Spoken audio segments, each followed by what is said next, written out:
So in this next video, we're going to be doing an episode and lesson on bending.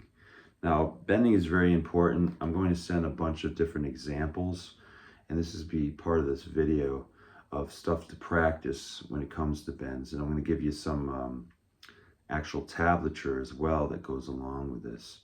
So what we have here for the first bend that I have, we're going to go in through the concepts of bending. There's different styles of bending, there's different types of bending.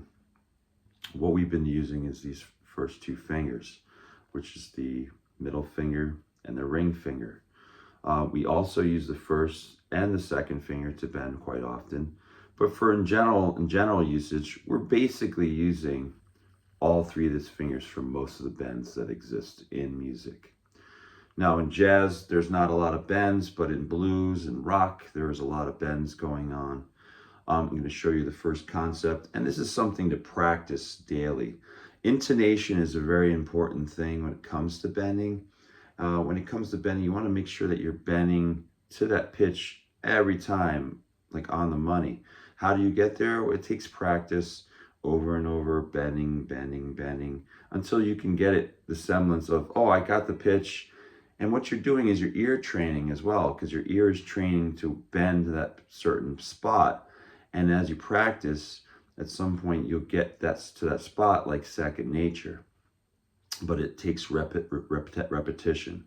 So what we're going to do now is I'm going to do some bends and explain the first types of bends. The first bend that's most popular, that most people do, is called the full bend. The full bend is always 2 frets away from your initiated bend. So what I mean by that is, say if I'm doing this kind of bend at the 8th fret, I'm going down 2 frets to get that pitch that I want to bend to. So it's this one. I'm trying to bend this note to this. So if I listen to that, I'm going to do a full bend. It's always 2 frets away from the initial place where you're trying to bend. Now, if I want to bend a full bend, I'm going to use this finger and this finger in tandem. They're both going to have their own frets, in a sense. So when this one's here and this one's here, they're not going to be put together in, 1 fret. They're going to have separate frets. So as I bend up, I want to make sure I get to this pitch. So to practice this, you want to just play it first and then attempt your bend. Now we're doing blues bends, so there's a certain hand technique that goes along with this. Now you want to make sure that your thumb's over the top, because we're using the wrist motion as well. We're doing this kind of motion as we bend. This is kind of exaggerated, but you get the idea. What's going on is my wrist is bending to supply power along the fingers together in one swoop. So what I'm doing is I'm going like this, and I want to get that, I want to get that bend up to get that kind of motion. Now what I'm going to do is I'm going to bend at the 8th fret here just to show you the demonstration. 2 frets away, this is your full bend. And I have my thumb over at the top here. I'm twisting my wrist, and I'm going to bend this note up to that.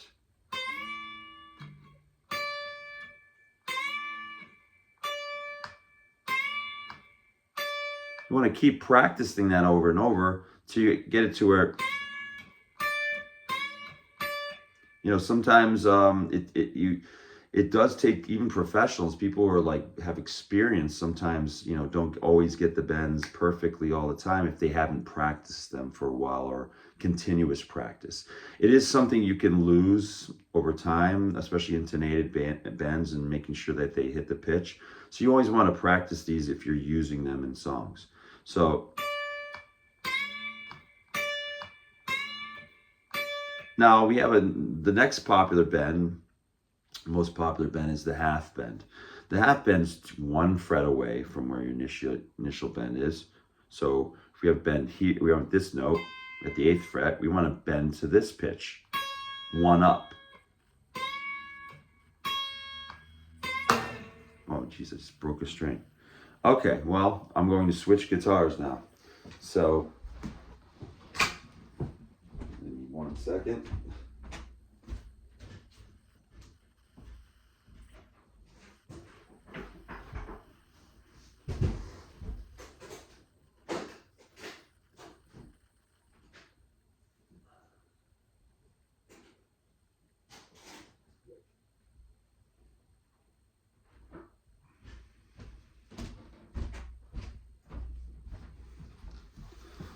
right, so I grabbed the Les Paul. So I don't know if it's the weather, but I broke 2 strings in the last 2 days.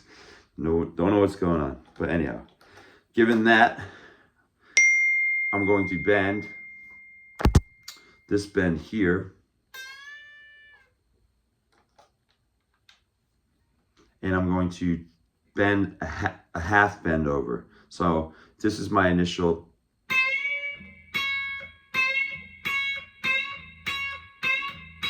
See how I'm getting that practice once I try it. The half bend is usually harder than the full bend. Full bend, 2 down. Much easier, I feel, for most people. The half bend is going to be harder over time, but you can practice that one as well.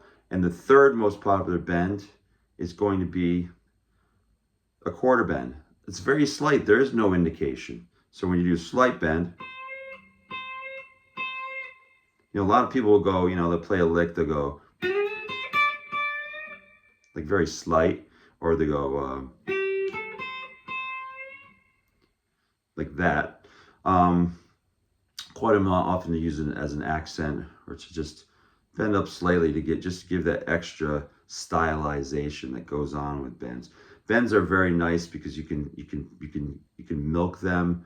Sometimes I'll do something nice and sultry, or something where I'll be like,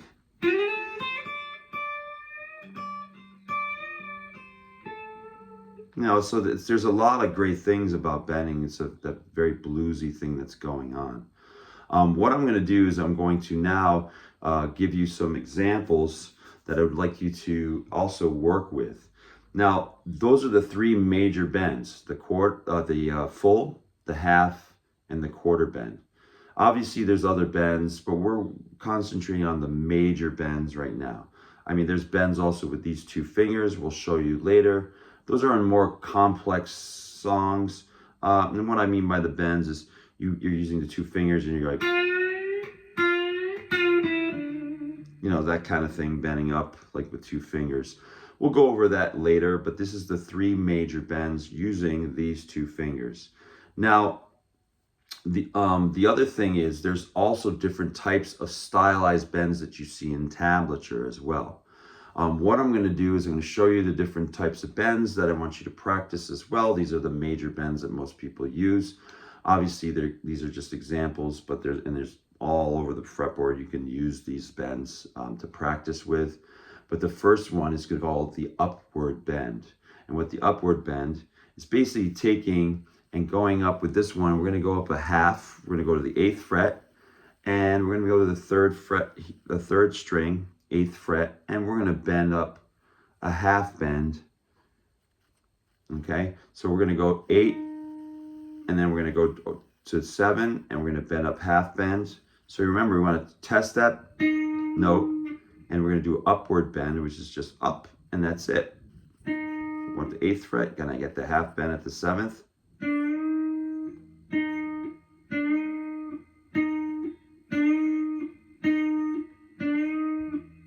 When you practice this, you may also want to practice doing this, and then adding some extra notes from the pentatonic scale, the 1st position in there, just to add some variety to it. So you could go something like trying to get that half bend.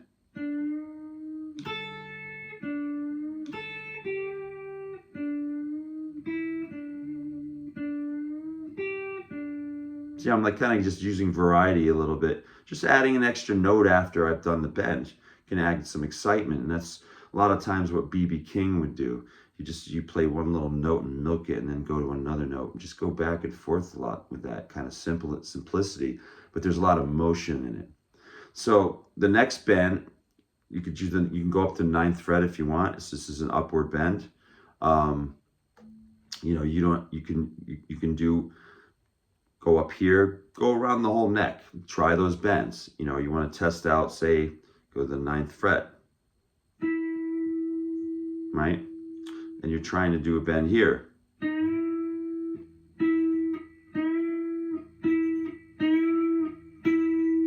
that kind of thing. You can do the 7th fret. You know, what you want to do is you want to do the 7th fret and do a full bend, but you got to test the 9th, right?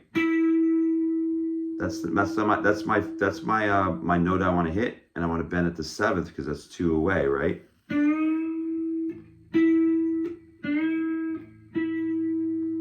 So the next bend is upward bend in a musical context. I'm going to give it a little of that tablature as well. When I send this, it's going to go.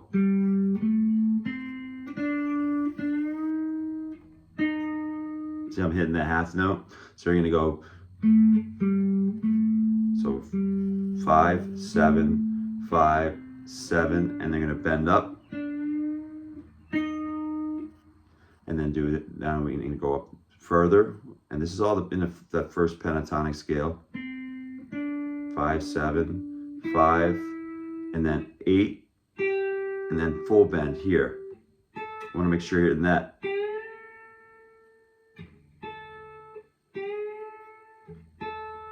So that whole thing.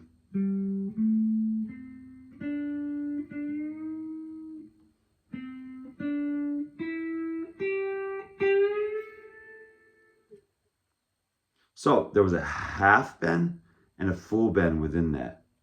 The half bend, I had to go to the 8th fret in order to find that note with this right here. The 8th fret, find that note. And then when I was doing this, I had to find that note as well.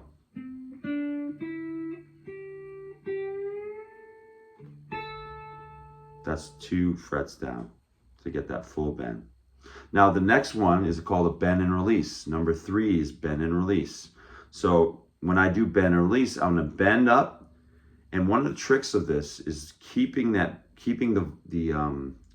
sustain going when you're bending up and down. So when I go to the number 3 bend and release, I'm going to go. I'm going to have the 8th fret, and what I want to do is I want to test that 8th fret here to get the note that I want to bend to. But I'm going to go up and then back down to my original note. So when I'm going to go,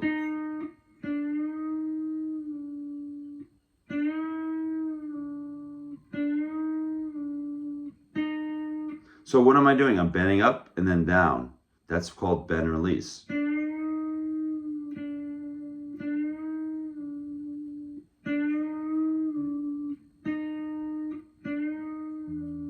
You got to keep testing that note. Make sure you're hitting that intonation.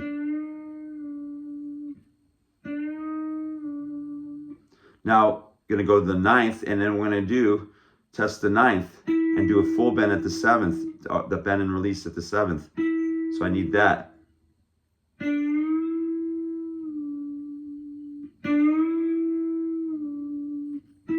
Oh, I'm hitting that note.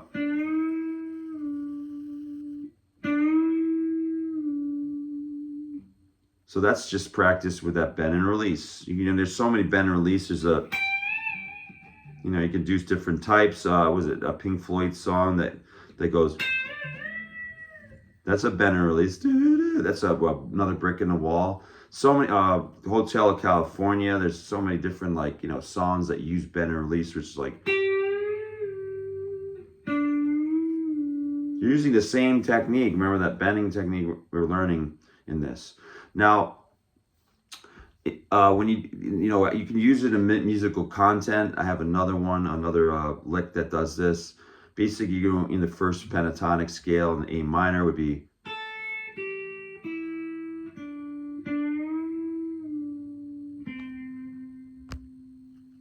So we're gonna go.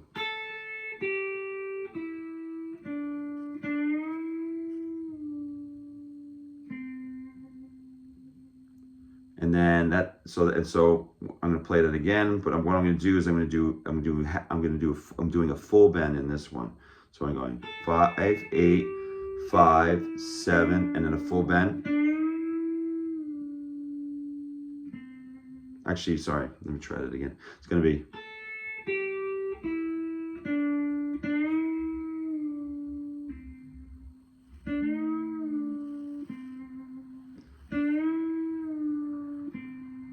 just to show you over and over. That's a hard one because it's like you're bending up, then you got to come down, and then you got to hit the 5. So